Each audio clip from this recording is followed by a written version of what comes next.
this is me, Glenn Joy, and for today's video, I will be sharing with you a short tutorial on how to download a video from your Loom Videos basic account for free.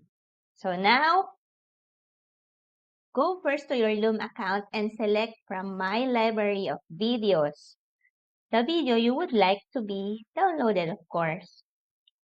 You can see here the download video button was disabled. So click the copy link, navigate from your browser and online video downloader. In my case, I chose getoff.net.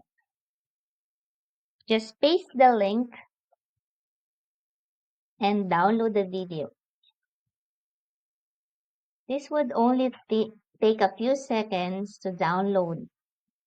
Don't forget to hit this MP4 tab and wait for the video to be downloaded.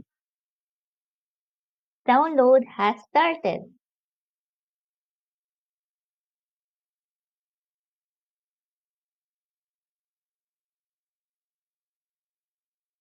And there you have it, guys. In just a few seconds, a video from your Loom Basic account was already downloaded.